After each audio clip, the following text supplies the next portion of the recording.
오늘은 마음을 지키십시오라는 제목으로 함께 말씀을 나누려고 합니다. 우리 성도님들의 생각은 어떠십니까? 말이라는 것을 우리가 생각해 볼 때에 말의 중요성은 우리는 잘 알고 있습니다. 그런데 한 가지 질문으로 시작하려고 합니다. 마음은 실존하는 것입니까? 아니면 존재하지 않는 것입니까? 마음은 도대체 무엇입니까? 우리는 우리 안에 마음 먹은 것이 바깥으로 나오는 순간이 없다고 생각해요. 그리고 이 마음 안에 생각하는 것이 실존하지 않는 것이다 라고 생각을 합니다. 그런데 이 마음이 바깥으로 실체로 드러나는 순간이 있어요. 그 순간이 언제인가? 바로 말로 바깥으로 나오는 순간, 공상과 관념으로 있었던 우리의 마음이 그대로 실체로 드러나는 것입니다.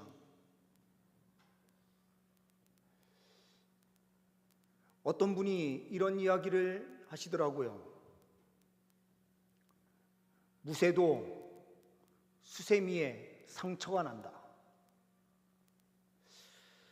시골 마을에서요, 가마솥에 어느 때 밥을 많이 할 때가 있어요. 가마솥에 밥을 한 다음에 다 긁어내고 누룽지가 남을 때 누룽지를 탁 떠내면 거기에 까맣게 타 있어요. 그러면 그걸 걷어낸 다음에 거기에 물을 붓고요, 수세미로 박박 밀었다가는 큰일 납니다. 저도 한 번은 수세미로 닦다가 할머니한테 얼마나 혼났는지 몰라요. 근데 할머님은 그때 어떻게 하시는가? 옆에 있는 그 집단을 손으로 다 꾸깃꾸깃 하셔서 그 집으로 싹 해서 닦으시는 겁니다. 무쇠도요, 그냥 수세미로 닦으면 그 안에 상처가 있지만 집으로 닦아내면 그 안에는 상처가 없어요. 말이라는 것이 우리의 마음은 아무것도 아닌 것처럼 보이지만 이 마음이 바깥으로 나오는 말로 표현되는 순간 그 말이 아무리 좋은 말로 이야기한들 그 좋은 말이 상처가 되지 않는다라는 법은 없어요. 그러니 우리는 늘 그 말을 조심하면서 나아가야 됩니다. 예수님께서는 그래서 마태복음 15장 18절 말씀에 이렇게 말씀하고 계십니다. 입에서 나오는 것들은 마음에서 나오나니 이것이야말로 사람을 더럽게 하느니라. 입에서 나오는 것들은 마음에서 나온대요. 말은 그의 마음인 거죠. 그러니 오늘 말씀, 마음을 지키십시오라고 우리가 제목을 달았지만 이것을 바꾸어서 말한다면 마음의 혀를 지키십시오라는 것이 더 적당한 제목이 될 것 같습니다. 마음을 지킨다라는 것은 우리의 혀를 지키는 것입니다. 오늘 본문 말씀을 통하여 보는 첫 번째는 온순한 혀로 마음을 지키십시오라는 명령을 우리는 듣게 됩니다. 1절 말씀을 보게 되면 유순한 대답은 분노를 시기하여도 과격한 말은 노를 격동하느니라. 유순한 대답.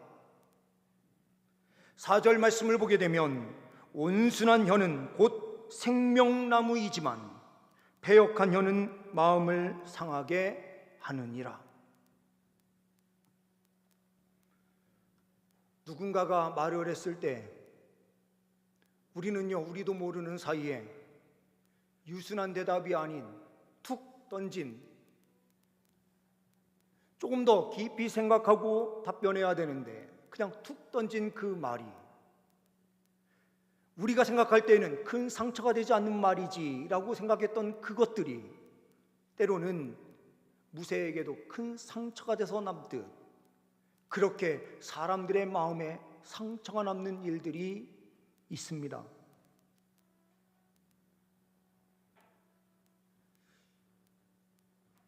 우리 공동체 안에서 부부 사이, 자녀와의 관계 속에서, 부모님과의 관계 속에서 우리는 너무 쉽게 그냥 툭 던지는 그 말들이 큰 상처가 돼요.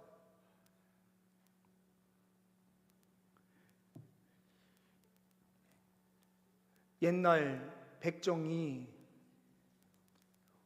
고기를 썰어서 판매를 하는데요, 두 양반이 이 백정집에 같이 간 겁니다. 같이 가서 한 양반이 이렇게 이야기하는 거예요. 저거 하면서 돈을 놓는 겁니다.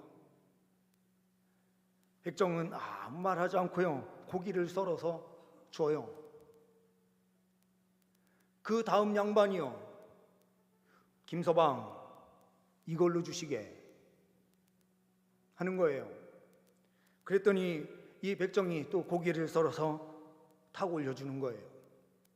그래서 처음 받은 사람이 가만히 보니 자기 것보다 똑같은 돈을 내고 사는데 옆에 있는 사람께 더 많은 거예요. 그래서 이렇게 이야기합니다. 아니, 똑같은 돈을 내고 사는데 왜 고기 양이 다르냐? 이랬더니요, 백정이 이렇게 답변합니다. 조금 전에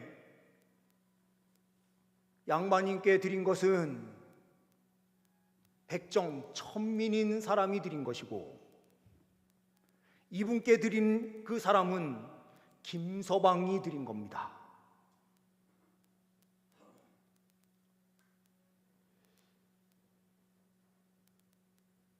우리가요, 말 한마디가 얼마나 중요한지 우리는 알아요.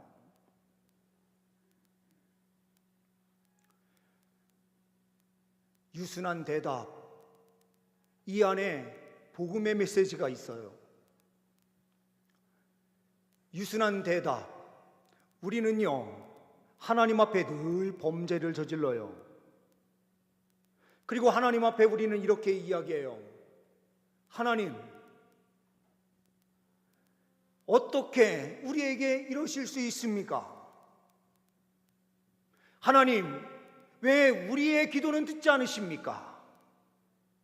하나님은 살아계신 것이 맞습니까? 이런 말들을 쉽게 던지면서 우리는요, 죄를 지으면서 죄 지을 때에 하나님께서 얼마나 그 마음에 아파하시면서 슬퍼하실지를 생각하지 않고요, 우리는 우리의 말, 우리의 뜻대로 그냥 막 하고 싶은 이야기를 던져요. 물론 하나님께서는요, 우리의 모든 그 원통의 말, 우리의 말, 그 말을 다 받아주시는 분이에요. 그런데 하나님께서요, 죄인인 우리를 향하여 주님께서 답변하시는데, 만약에요, 너는 그것밖에 할 수 없냐? 너는 왜 그 모양이냐? 만약 하나님께서 이런 답변을 주시면서요, 우리를 징계하시면 우리는 다 죽음이에요. 그런데 하나님의 대답은 어떻습니까?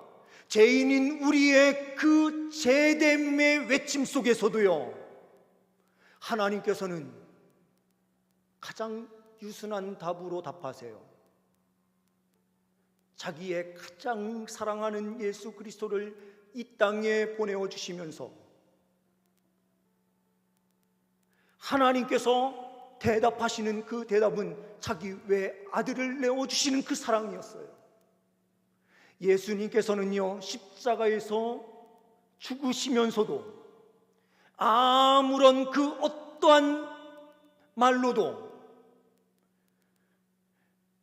천군 천사를 동원해서 12군단을 동원해서 싹 쓸어버릴 수 있는 심판주로서 주님께서 계심에도 불구하고 그 모든 것을 참으시고 인내하시며 달려가셨던 그 이유는 하나님의 대답이 이 사람들을 죽이는 방식이 아니라 하나님의 대답은 언제나 온유함으로, 유순함으로 이 사람들을 살리시고자 하시는 하나님의 그 사랑이 있음을 그 외아들도 분명하게 보고 있었기에 그 십자가에서 어린 양으로서 아무런 반항도 하지 아니하시고 그 십자가에서 죽으셨던 거예요.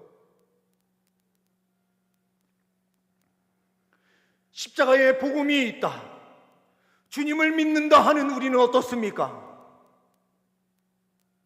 늘 유순한 것으로 답변해야 되는 우리가 자꾸 알게 모르게 상처를 주는 수세미가 되고 어느 때는 칼이 되어 나오는 우리의 입술의 말들을 봐요.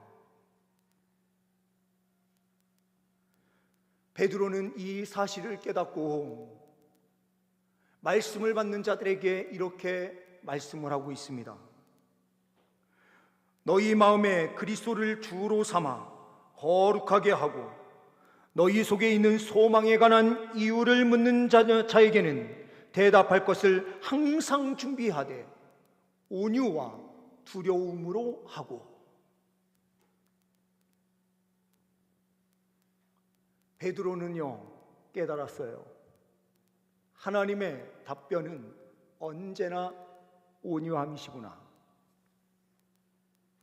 그래서 복음이 전파되는 그 과정 속에서도 상처내는 방식이 아니라 온유함으로 대답하기를 원하셨던 거예요. 예수 믿으라 예수 믿으라 하면서 전도하는 그 자리에서요 어느 때는 정말 상처 입는 자리가 될 때가 있죠. 쌩하니 지나가는 그 수많은 사람들. 그런데요 하나님께서는 우리에게 뭘 요구하시는 것입니까? 언제나 온유한 대답으로 준비된 자로서 서서 그 온유함을 드러내라, 이렇게 말씀하시는 거죠. 우리 성도님들, 복음을 우리가 깊이 깨닫고 있습니까? 우리가 복음을 위해서 사는 하나님의 사람들이 맞습니까? 저도 마찬가지이고 이 자리에 있는 모든 분들이 다 똑같아요. 우리는 늘 상처를 주면서 삶을 살아가는 것 같아요. 우리의 입술의 말을 통해서요 생명나무로서 많은 생명들의 열매를 맺혀야 되는데 생명은 온데간데 없이 자꾸 사람을 죽이는 모습으로 달려갈 때가 얼마나 많습니까? 주님께서 우리에게 말씀하세요. 마음의 혀를 지켜내라. 온유한 대답으로, 온순함으로 복음으로 나아가는 주의 백성들이 되라라고 명령하십니다. 두 번째로는 하나님을 경외함으로 마음을 지키십시오라는 명령을 우리는 보게 됩니다. 3절 말씀을 보게 되면 여호와의 눈은 어디서든지 악인과 선인을 감찰하시느니라. 여호와의 눈은 어디서든지요. 그 어디가 어디까지인지 11절 말씀은 이렇게 말씀을 하세요. 스올과 아바돈도 여호와의 앞에 드러나거든 하물며 사람의 마음이리요. 스올, 이 스올은 어디입니까? 스올은 음부라고도 해석이 되고요, 이 스올은 지옥을 뜻해요. 지옥 중에서도 어디입니까? 아바돈. 이 아바돈은 지옥의 가장 깊숙한 자리를 아바돈이라고 해요. 이거를 헬라어로 번역할 때에는 무저갱이라는 표현을 써요. 가장 깊은, 지옥의 가장 깊은 곳도 하나님 앞에 드러나지 않음이 없다, 이렇게 말씀하시는 거죠.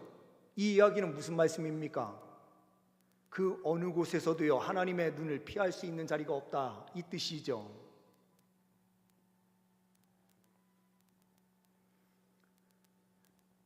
우리는요, 아담과 똑같은 자리에 항상 있어요. 아담이 범죄를 저지른 후에 에덴 동산의 나무 사이에 숨어서 있으면서 하나님의 눈을 피했다라고 생각해요. 숨어 있는 그 나무가지로요, 자기를 숨겼다고 생각해요. 그러면서 하나님은 못 보시지, 이런 생각을 하는 거죠. 그런데 하나님이 그 나무가지로 우리를 못 보십니까? 지옥 저 가장 깊은 아바돈까지 모든 것을 다 보시는 하나님이시다라고 오늘 말씀하고 계신 거예요. 우리가요, 그나마 교회 안에서는 우리가 조금 더 말조심을 해요. 그나마. 그런데 우리가 세상 바깥에 나아가서는 어떻게 삽니까? 험한 말을 막 뱉으며 살아갈 때가 많아요. 가정에서, 자녀들에게, 그리고 사회생활을 하면서 직장에 함께하는 동료들에게 은근슬쩍 따돌림을 하면서 저 사람은 바보야, 암암리에 왕따시키는 한 사람을 만들어내고 그 사람에 대하여 없는 말, 있는 말 할 것 없이 그를 상처 주는 말을 던지면서 희낙낙하면서 살아가는 인생이 우리의 인생이에요. 그런데 주님께서는 말씀하세요. 주님께서는 우리의 모든 삶을 보시는 하나님이시다. 그러니 하나님을 진정으로 경외하는 삶이란 교회 안에서만 우리가 예배드리는 것으로 족한 삶이 아니라 세상 바깥에 나아가서든 어디에 가서든 하나님의 자녀다운 모습으로 살아내는 주의 백성들이 될 때에 우리는 진정한 생명나무의 역할로 우리가 설 수 있는 것입니다. 미국의 33대 대통령이었던 트루먼 대통령은 은퇴 후에 어느 날 자신의 이름이 붙은 트루먼 기금 도서관에 가게 돼요. 그때 아이들이 서 있다가 트루먼 은퇴 대통령이 오니 다 몰려오는 거예요. 그러면서 미리 질문한 것을 짜놓았는지는 모르지만 아이들 중에서 이 대통령에게 이런 질문을 하는 겁니다. 대통령 할아버지는 우리들 나이에 인기가 참 많았죠. 학교에서 반장도 하셨죠. 그랬더니 이 트루먼 대통령은 빙그레 웃으면서 고개를 설레설레 흔들면서 얘들아, 정반대다. 나는 어려서부터 눈이 나빠서 안경 없이는 시각장애인처럼 살아야 됐고 재주도 없고 공부도 잘하지 못했단다. 그리고 겁이 많은 겁쟁이였어. 아이들은 뜻밖의 답에 놀라면서요, 그런데 어떻게 대통령까지 되셨어요? 이렇게 질문하는 거예요. 그랬더니 이 트루먼이 이렇게 답변을 합니다.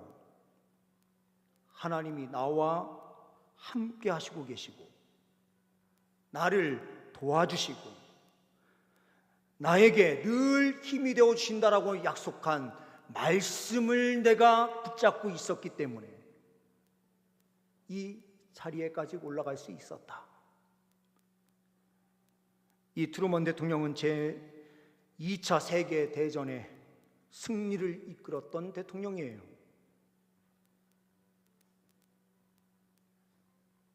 이 트루먼 대통령이 고백한 것은 하나님이 자기 자신을 늘 보호해 주신다라는 이 의미는 늘 자기를 보고 계신다라는 것을 인식했다라는 뜻이 돼요. 하나님을 경외함으로 늘 살았다라는 것을 고백하는 것입니다. 우리도 하나님의 보호하심과 인도하심의 은혜 속에 있다면 하나님께서요, 우리의 모든 삶을 보시고 계시고 감찰하시는 주님으로 서 계신다는 것을 잊지 말고 하나님을 경외함으로 우리의 마음을 지켜내는, 우리의 마음의 혀를 지켜내며 달려갈 때에 우리는 승리의 삶을 살게 되는 줄 믿습니다. 세 번째로는 지혜를 구함으로 마음을 지키십시오라는 명령을 말씀을 통하여 우리는 확인하게 됩니다. 7절 이후의 말씀을 보게 되면 지혜로운 자의 입술은 지식을 전파하여도 미련한 자의 마음은 정함이 없느니라. 악인의 제사는 여호와께서 미워하셔도 정직한 자의 기도는 그가 기뻐하시느니라. 악인의 길은 여호와께서 미워하셔도 공의를 따라가는 자는 그가 사랑하시느니라. 공의를 따른다는 것은 하나님의 말씀을 따르는 거예요. 정직한 자의 기도를 하나님께서 기뻐하신다라는 이 의미는 우리의 혀가요 늘 정직을 말하고 우리의 혀가 사람들을 살리는 생명나무로서 그 생명의 역할을 감당하며 달려갈 때에 정직하다, 이렇게 말씀하고 있는 것입니다. 그런데 우리는 어떻습니까? 하나님의 지혜를 구하면서 하나님의 지혜로 사람들을 살리는 자리에 있어야 되는, 영원 구원의 책임을 맡은 사명을 가지고 있는 우리 그리스도인들이 세상에 나아가서 말을 막 하고 함께 생명나무로서 살리고 함께 달려가야 되는 우리가 서로에게 상처를 주면서 달려가는 이런 일들이 얼마나 많습니까?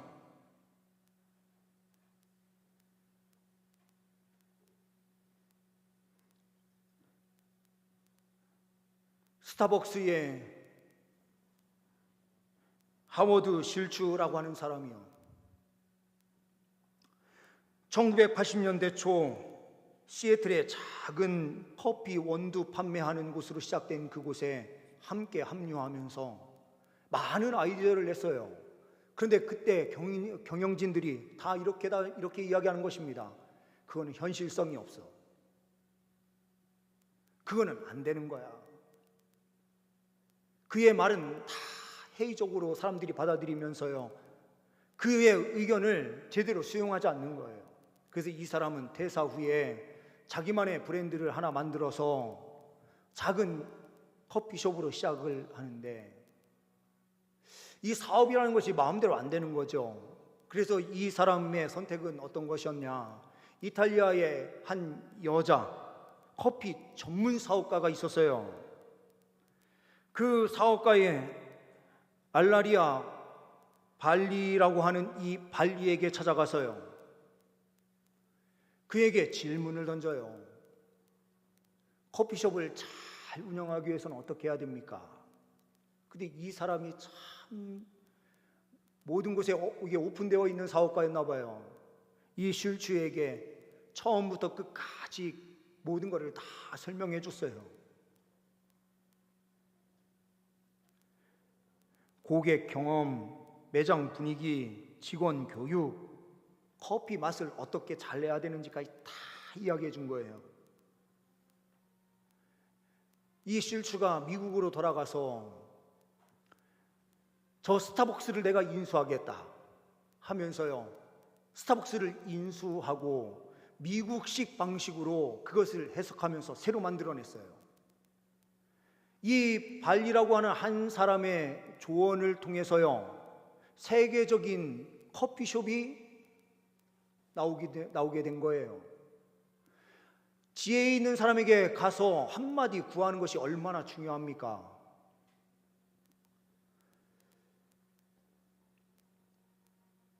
그런데요, 우주 만물을 창조하신 하나님, 이 세상에 지혜자가 되시는 하나님 앞에 나아가서요, 하나님의 뜻을 구하는 일은 더 중요한 거지요. 주님의 뜻을 구하면 우리는요, 생명의 그 놀라운 은혜를 누려요. 주님 앞에 간구하면요, 하나님의 뜻을 알아요. 그래서 하나님께서 원하시는 삶이 무엇인지, 주님께서 원하시는 공의의 삶이 무엇인지를 알고 그 뜻대로 살아감으로 우리는 그 생명의 은혜를 누리게 되는 거예요. 우리의 마음의 혀가요, 세상을 향해서 세상에서 아무리 그 이야기를 외쳐도 소용없어요. 주님 앞에 와서 하나님의 그 지혜를 구하고 하나님 앞에 우리의 마음의 혀를 쏟아내면서 간구하며 달려갈 때에 하나님께서는 주의 백성들에게 지혜를 주셔서 승리하는 삶으로 나아갈 수 있도록 인도해 주시는 거예요. 우리가요, 예수 그리스도를 어떻게 깊이 깨달아 알 수 있습니까? 주님 앞에 엎드려서요 간구하고 기도할 때에 구원자이신 예수 그리스도를 깊이 깨달아 알 수 있도록 하나님께서 지혜를 주시고, 말씀의 그 깊이를 온전히 깨달아 알 수 있도록 주님께서 함께 알려주시는 응답을 통하여 우리가 주님을 더욱더 깊이 알아가는 것이죠. 지혜를 구하는 삶은 세상으로 나아가는 그런 지혜하고는 완전히 달라요. 스타벅스가 세계적인 기업이 되는 것은 한 사람에게 어떤 질문을 던졌느냐에 따라서 완전히 바뀌었듯이, 우리의 인생의 영혼 문제는요, 하나님 앞에 간구하고 하나님 앞에 아뢰며 하나님 앞에 그 지혜를 간구하며 달려갈 때에 우리에게 충만하게 주어지시는 하나님의 그 은총이 하나님의 지혜예요. 그러니 우리는 철저하게 주님을 따르는 삶으로 나아갈 때에 우리는 승리하게 될 줄 믿습니다. 마음을 우리는 반드시 지켜야 됩니다. 온순한 혀로 마음을 지키십시오. 하나님을 경외함으로 교회에서나 세상 바깥에서나 동일한 삶을 살아내심으로 마음을 지켜내시는 주의 백성들 되시기를 소망합니다. 가장 중요한 구원의 지혜는 하나님 앞에 간구할 때에 누리는 은총입니다. 하나님 앞에 간구하셔서 승리하시는 구원의 감격 속에 사시는 주의 백성들 다 되시기를 간절히 소망합니다. 기도하십니다. 하나님 아버지, 우리의 마음의 혀를 주장하여 주옵소서. 온순한 하나님의 대답과 같이 우리도 세상을 향하여 또한 많은 사람을 향하여 온순한 대답을 하여 승리하는 그리스도인들 되게 하옵소서. 영적 전투에서 늘 항상 승리하며 주님께 영광 올려드리는 우리가 되게 하옵소서. 우리 주 예수 그리스도의 이름으로 기도하옵나이다. 아멘.